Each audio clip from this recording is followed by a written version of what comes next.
in the 80s and 90s, we did not know any better or any different. We would pick our holidays from a travel magazine and turn up there and hope for the best with nothing else to go on. We would record songs from the radio and hope that the DJ didn't talk right over the end bit. You wanted to get the full song in there. There were so many different things that happened in the 80s and 90s, and it's moved on such a long way now. And the same is true of marketing. And within businesses, we need to know what these changes are. Otherwise, we're not able to get the best from the opportunities that are around us. Welcome to What's That Got to Do with Marketing, where we start with a story you did not see coming. It might be fun, could be funny, or even a little bit frantic. But in the end, it will all make sense, leaving you with a takeaway, a to-do, or a transformational way forward. And I'm your host, Victoria. And you, my friend, are here for unlikely lessons and unforgettable marketing advice, just for small B2B expert-led business owners. Let's get into it. Today's episode is called 1990's Marketing. Now, I was a girl that grew up in the 90s, the 80s and 90s, and things were a lot different then. Lots and lots has changed in the world since the days when I was a young girl. For example, we booked our holidays by going to the travel agents, getting the brochures, looking through and picking somewhere by just looking at one or two photos and a very, very short description of what that place was like. We used to do things like record radio stations and try and wait till our favourite song played to capture that song by pressing record on our cassette tape recorders. And as a result of that, you would just then hope that the DJ did not talk over the end and ruin the very end of your favourite song. We made arrangements with our friends to meet up on our landlines, and we would just have to go meet that friend at the time we said and hope they turned up. And if they were late, you had no way of knowing whether or not they were actually going to show. We rented videos from Blockbusters. You would actually go to a store, choose a video, take it home with you, watch the film, and you had to have it back by a certain date. And if you didn't, you were fined. You didn't have a choice, so you'd have to pay twice for your video. We did all sorts of funny things. You know, for example, we used to take a disposable camera out with us when we went out for nights out. No mobile phones to just, snap a picture. And if it was no good, you delete it. You would have to take that disposable camera out, get it developed, and you had to wait until those pictures came back from wherever you got it developed from. For example, your local supermarket or a Boots pharmacy or a Boots store or something like that. And we only bought what was in the shops. That was it. That was our choice. You'd have to go to the local town centre, choose whatever clothes you wanted to buy or whatever it is you wanted to buy and buy it there and then. Or if you were lucky enough, your nan had a Freeman's catalogue and perhaps she would let you buy something from the Freeman's catalogue, which you would have to pay back about £2.50 per week for whatever item of clothing it was. So things were a lot different back in my day. But you know what? That's not how it is now, is it? People expect a lot more. And as a business, you have got to deliver it.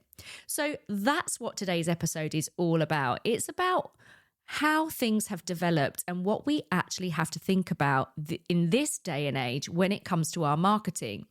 For example, instant bookings and purchasing happens now on websites, doesn't it? Even in apps. TikTok shop, anyone like to buy from there? It's all about, being able to look at reviews, looking at prices, being able to compare. That's just one example of how the world has changed around us compared to what I told you about of buying things just in the shop. Now, these days, instead of just going out there and looking at what's on offer, we want to see the walkthroughs, the demos online. We want to see the Q&As. We want to see the ratings of products and services, real-time information about the products and services that we actually want to buy. We want to be able to communicate with these brands these days in things like WhatsApp. And we want to be able to, look at different locations of things and where we can get information from, where we can buy our products and services from, real-time communications. We stream now, don't we? So rather than going off to blockbusters, we're streaming stuff all the time, whether that's stuff to do with our business or indeed our personal life. For example, using Netflix, using Prime, Sky. It's instant gratification. We want everything here, now, at our fingertips. And even to the point where in many of these channels, we now don't want to see adverts. So we will do and pay more to have ad-free streaming. We want full control over the entire customer experience.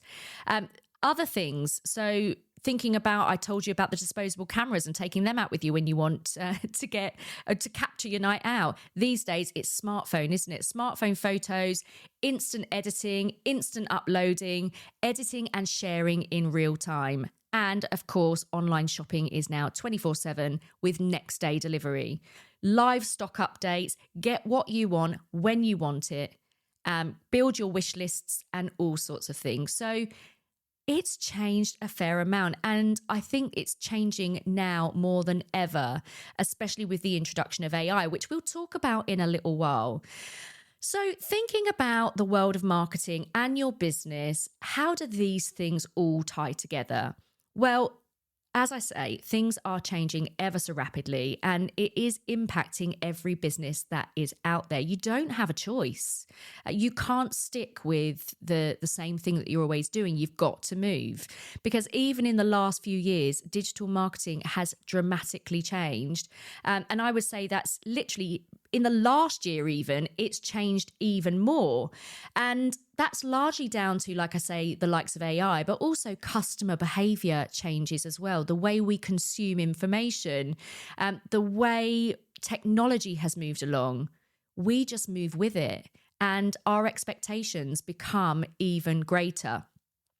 So I want to go through with you in this episode some of the expectations for digital marketing in these current times, because you can take so many key steps in the right direction to help your customers and to do better by your brand by embracing what's out there and supporting your customers in their customer experience. So let's walk through some of the different things that you need to consider as a business right now when it comes to digital marketing. And this is just scratching the surface, but if you can start thinking about some of these things, it will stand you in good stead to think about the next level of change to expect. So first of all, let's talk about speedy response times. I think it goes without saying, and think about your own purchasing habits. People want answers now. People need things right now. So when you think about how you're working with a prospect and how you're working with people that are moving towards your business, are you able to give them the instant replies that they actually need? If they were to phone up, how easy is it for them to be able to speak to someone? If they go onto your website, how easy is it for them to get the right information that they need? If they go onto your social media channels, can they actually speak to someone there and then? We have to open ourselves up to our audience and make sure that if they want something from us, we're there for them. The expectations are much higher. So this brings into play things like chatbots, autoresponders, and WhatsApp for these immediate replies. So if that's not something that you're looking at right now, it's definitely something to consider. I would advise you to go and have a little look at all of the marketing channels you're using and how could you start to give that immediacy to your customers. Think about the steps that you can take so that when they are looking for a reply, you are there and you're ready to deliver it to them. Secondly, personalisation is absolutely massive. No longer do we want to be treated just like one of many. We want our experiences with brands to be absolutely bespoke to us. And for that reason, things like sending out blanket emails to everybody in your list, those days are gone. Included in that, I would say, is thinking about your marketing campaigns. So no longer is it really appropriate for you to try and sell this one thing to all of the people. You've got to be much more considered in the way you talk to your audience and really kind of resonate with what they want, how they want it, and how they go about their day, and what they think about their pain points and requirements in relation to your product or service.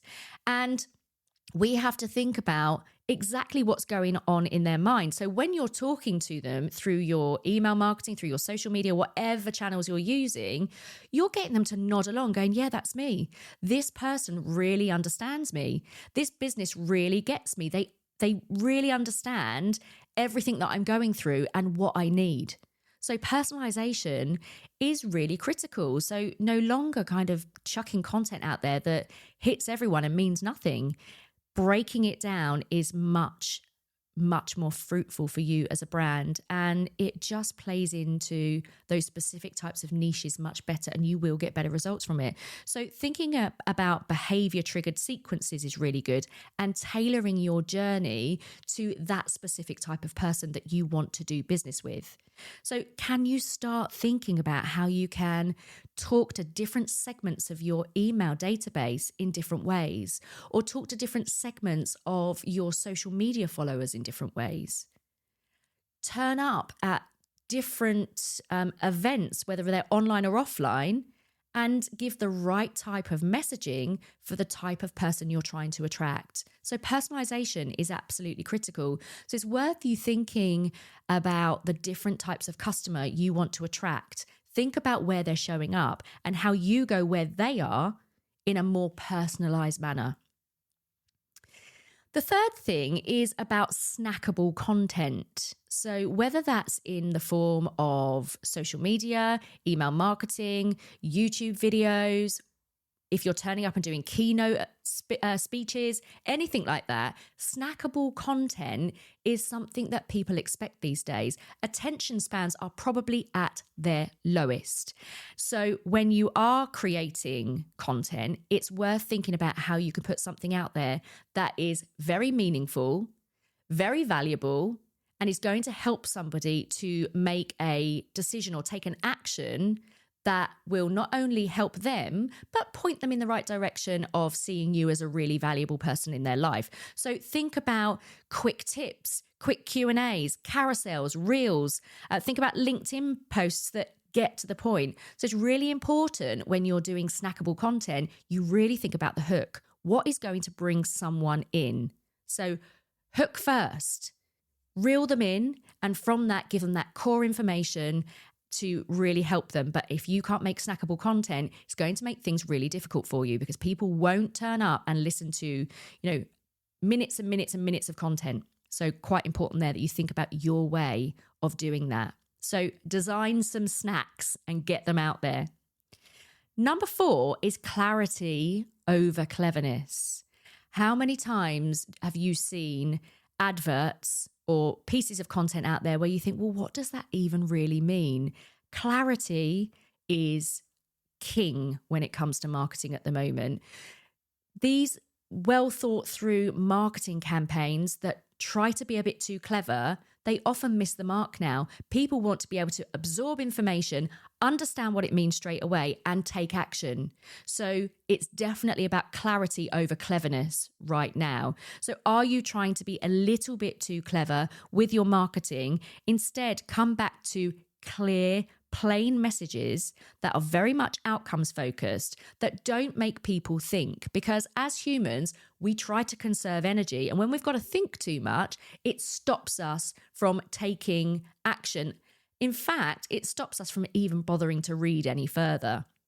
So clarity over cleverness is a move that I would suggest that you make.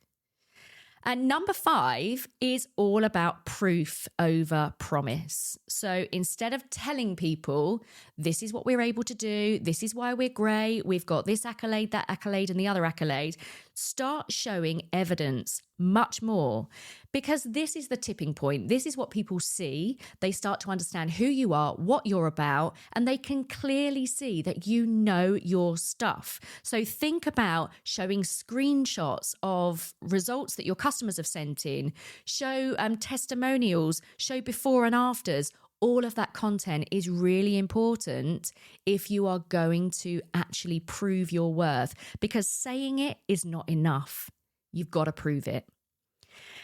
The next one I want to talk to you about is multi-format visibility. So in essence, being in one place is just not enough. You've got to be showing up in all of the right places all of the time. You want people to be saying, oh, I keep seeing you everywhere. That's what we like to hear.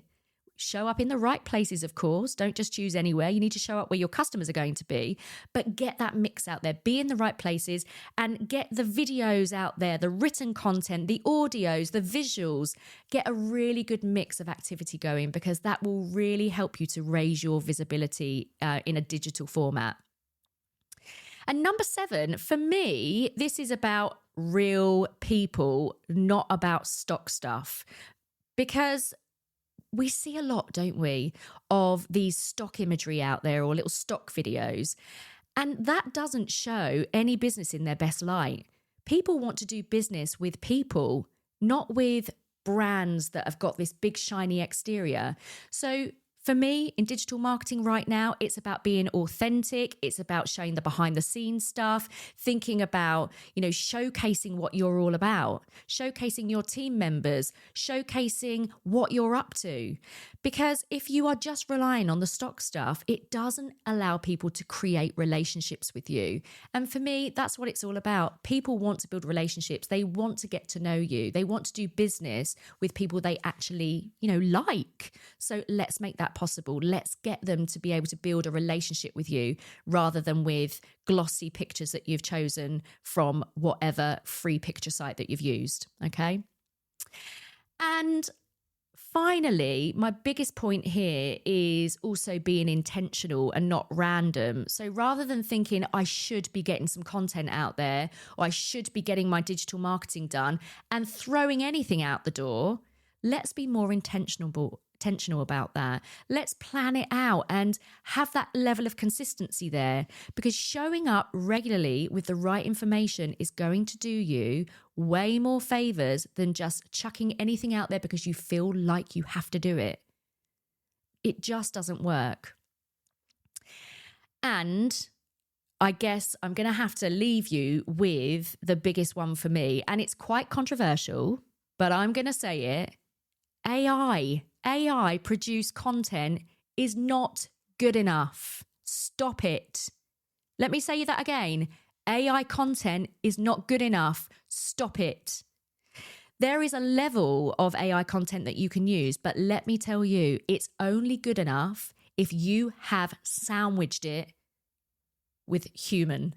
Okay, so we want human at the front, human at the end, and the AI bit comes in the middle. So if you are doing things like producing content, throwing it out there, and not actually thinking too much about the content, you will lose. So what I want you to have a little think about is, what are your big ideas? What are the things that make you you? What are the things that your customers truly believe in when it comes to your business? What are you absolutely fantastic at? What results have you got? So think about all of that goodness that builds your brand. What's the essence of your brand? What do you really stand for? Take all of that fantastic content, and then if you want to, use AI to help you generate some content around that. Okay, so we're actually using our own brains to think about our big ideas, to think about what we're all about, to think about what we want to bring to our customers, to think about who our customers are and what they need from us. Then use AI to support you in creating that content. But once it's done its job, it's back to you. It's back to you to edit. It's back to you to make sure it still carries your brand voice within it, your own self. So you've got to make sure you've got brains before bots and brains after bots. Unless you do that, you just will not build up your brand as you want to. People see straight through AI these days. There's so many telltale signs. So I want you to think twice before just getting something done in AI. It helps you. I've said it before. AI is the rocket fuel to help your business absolutely fly forward at a much faster pace, but you cannot do it without you and your brain at its side, because otherwise you are going to lose the soul. The soul of your business will be lost. Okay, so I'm going to leave you with that thought: brains before and brains after any AI content that you have. And if you would like to get hold of my AI guide, you are more than welcome to have a copy of that. Do head over to allstarmarketingclub.com/resources, and we'll see you soon.